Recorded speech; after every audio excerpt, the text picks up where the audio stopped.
Bien-aimés frères et sœurs, vous connaîtrez la vérité et la vérité vous affranchira. Ça, c'est pas moi qui le dis, c'est la Bible qui le dit. Mais moi, je vous dis mieux. Vous connaîtrez la vérité historique, notamment celle de vos ancêtres kémites, et vous aurez une vision globale de ce que c'est que la vraie souveraineté politique. J'ajoute, vous reviendrez à la spiritualité africaine ancestrale et vous comprendrez les enjeux de l'indépendance économique. Et pour terminer, vous accepterez votre identité culturelle kémite et vous obtiendrez deux choses. La première, c'est la paix. La seconde, c'est le développement, à une condition. L'unité de toute l'Afrique noire, l'unité de tous les Noirs du monde entier. Otep à tous. Bienvenue sur la chaîne des panafricanistes, par essence, par conviction et par excellence. Celle des citoyens kémites par nécessité et obligation de combat. Nous sommes une chaîne qui n'est guidée que par nos ancêtres et rien que par les ancêtres qui appartiennent à l'égrégore du monde noir. Par conséquent, nous ne croyons en aucun Dieu venu de l'étranger. Toutefois, cette vidéo n'est aucunement destinée à inciter à la haine ou à la violence, car nous menons un combat qui est d'abord et avant tout spirituel, ensuite il est politique, géopolitique et géostratégique, contre l'impérialisme, le colonialisme, le néocolonialisme et l'endocolonat, qui sont tous, comme vous le savez bien, des crimes contre l'humanité.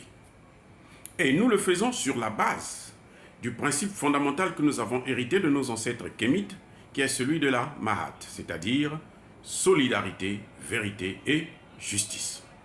Vous êtes donc en droit de connaître la vérité. Et nous avons l'obligation de vous dire la vérité, rien que la vérité, afin que justice soit rendue au continent africain. Et ça, c'est notre modeste contribution dans cette noble lutte en faveur de la souveraineté, la dignité, la solidarité et l'unité africaine.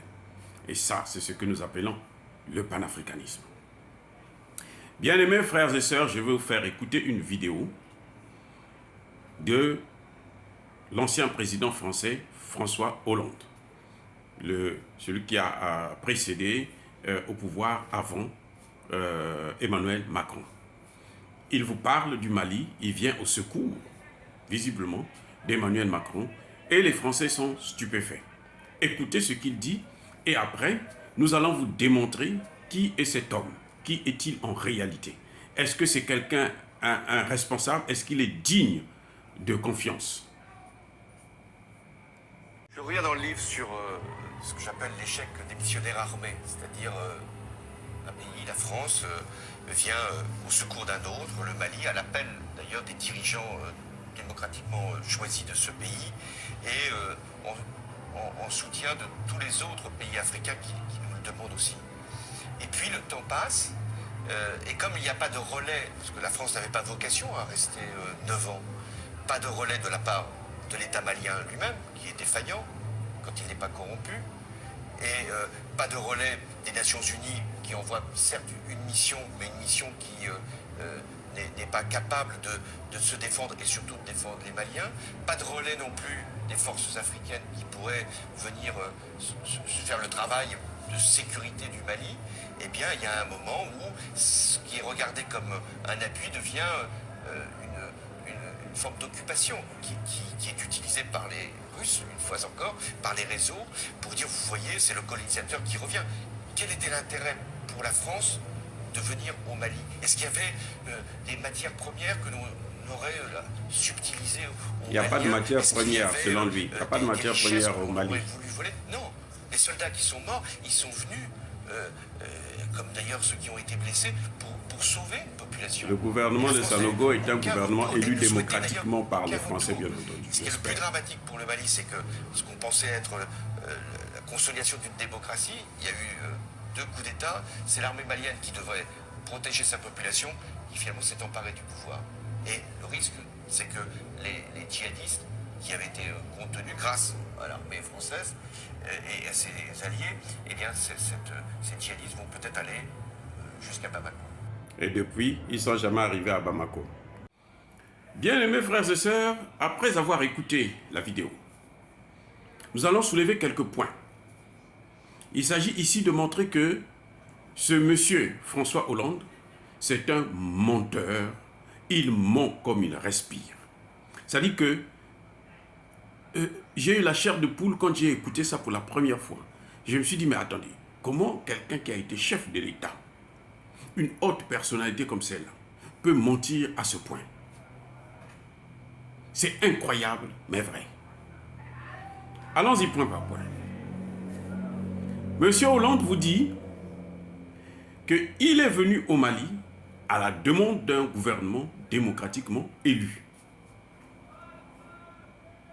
Vous comprenez? Je vais vous dire une chose. Là, il ment totalement.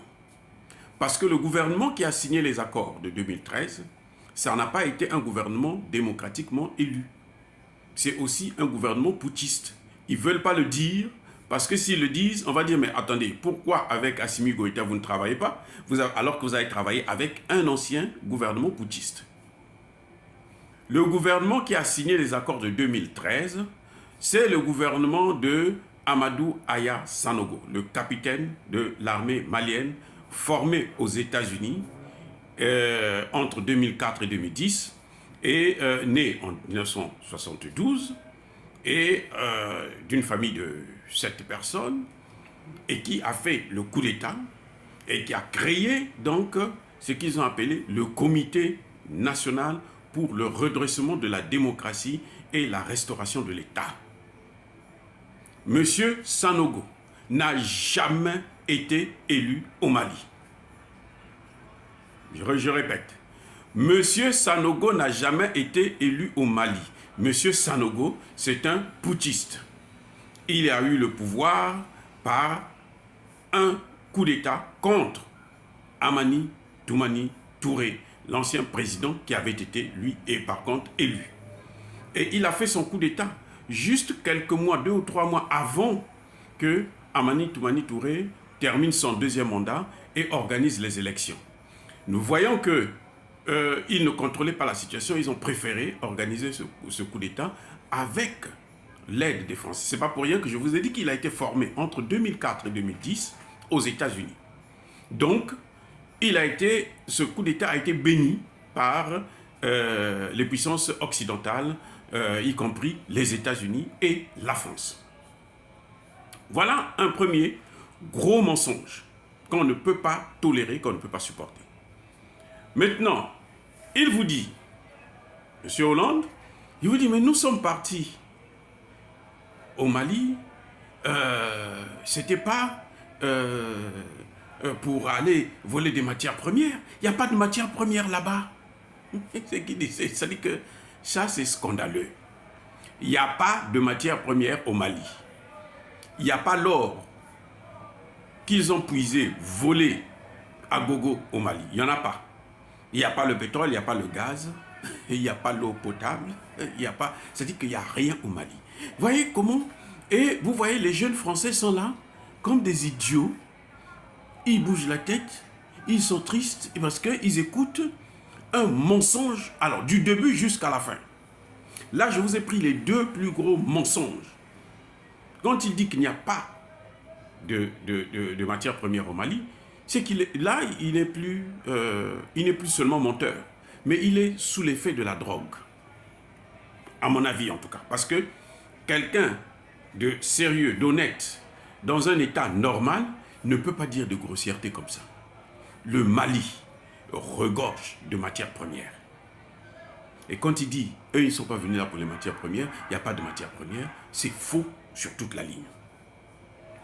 Maintenant, entre-temps, il y a d'autres petits mensonges que je veux essayer rapidement d'énumérer.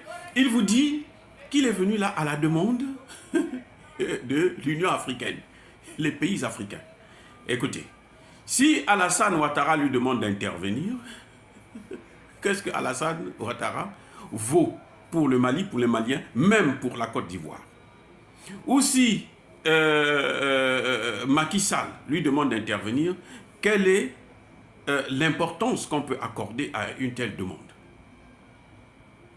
On le voit, Macky Sall, Alassane Ouattara, tous les pays, la CEDEAO, toute la CEDEAO a été utilisée par Emmanuel Macron. Ils ont suivi la position de la France.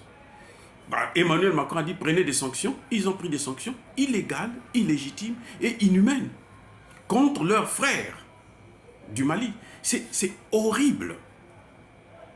Là encore, il ment parce que l'Union africaine n'a pas tenu une réunion pour demander à ce que la France puisse venir intervenir. Pourquoi c'est seulement à la France d'intervenir, ce n'est pas à d'autres pays d'intervenir? Pourquoi? Pourquoi la France seule doit intervenir dans nos affaires en Afrique? Et regardez ce qui se passe.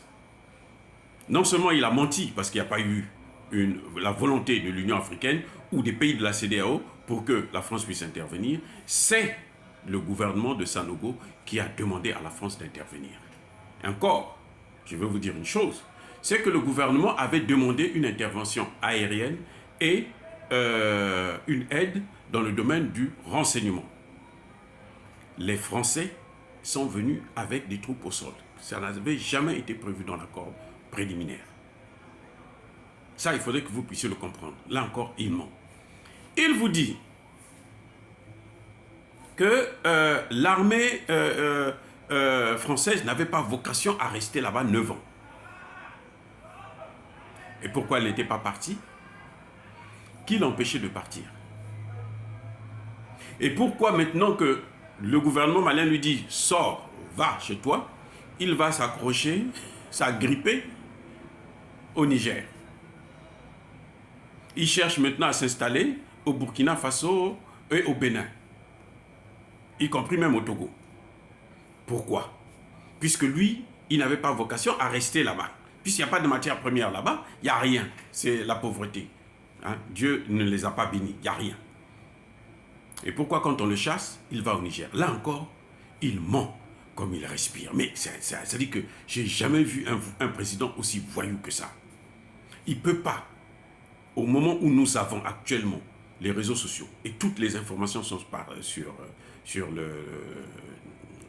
la toile, lui, il vient vous dire tout le contraire de la vérité, de la réalité. C'est incroyable.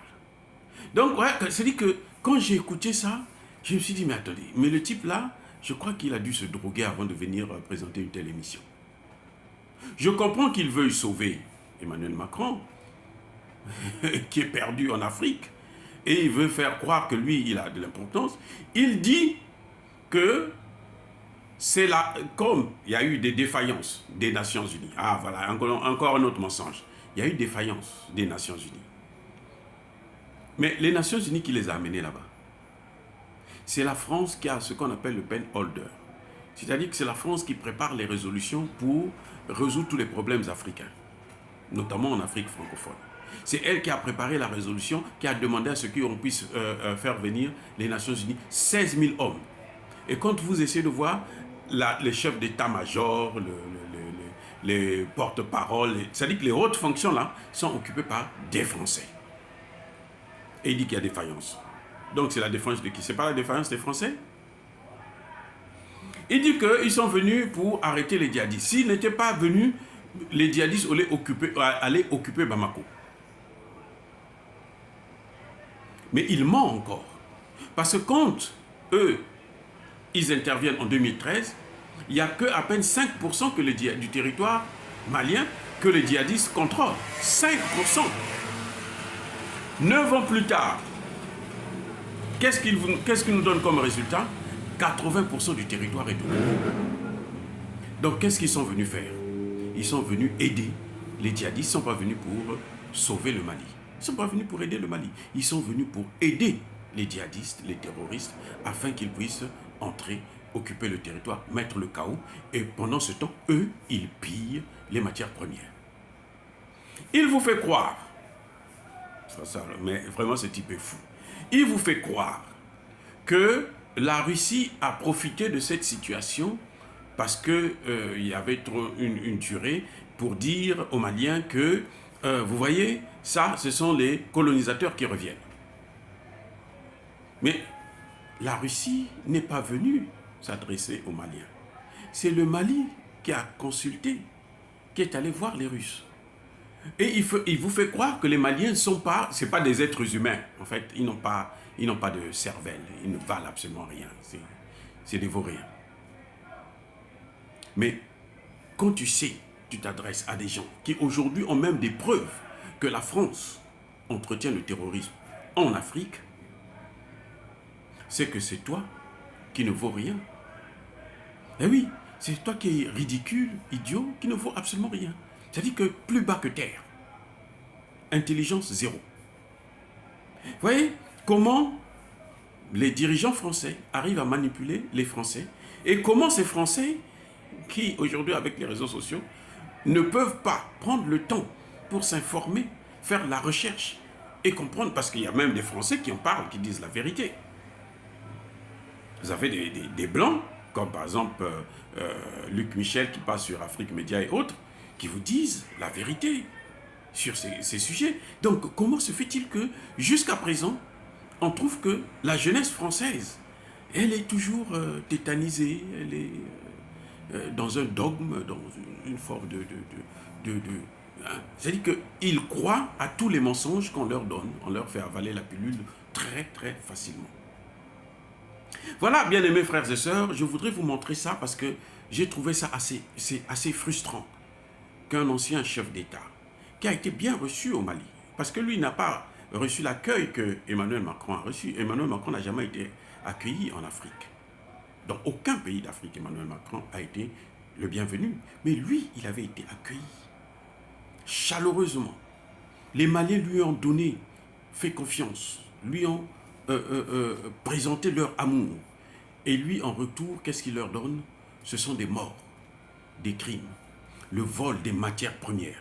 Et il veut nous faire croire que lui, il a vu, il n'y a pas de matières premières. Il dit qu'il n'y a pas de matières premières, mais il dit quand même que les Russes sont là-bas pour les matières premières.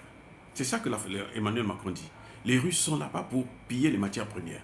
Il oublie de dire que les Russes ont toutes les matières premières que nous avons, nous, en Afrique.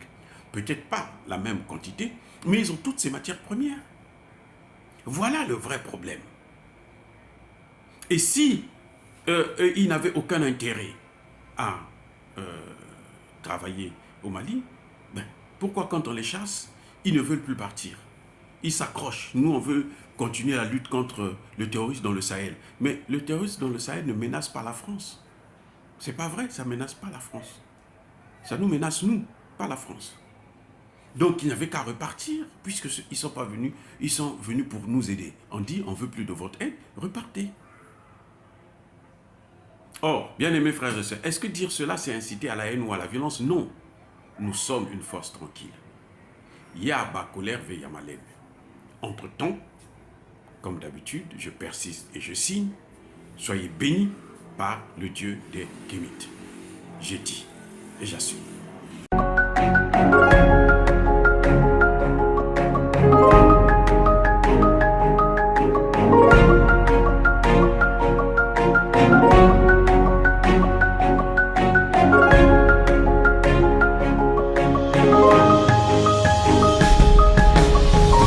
Eux, ils marchent par la foi et non par la vue.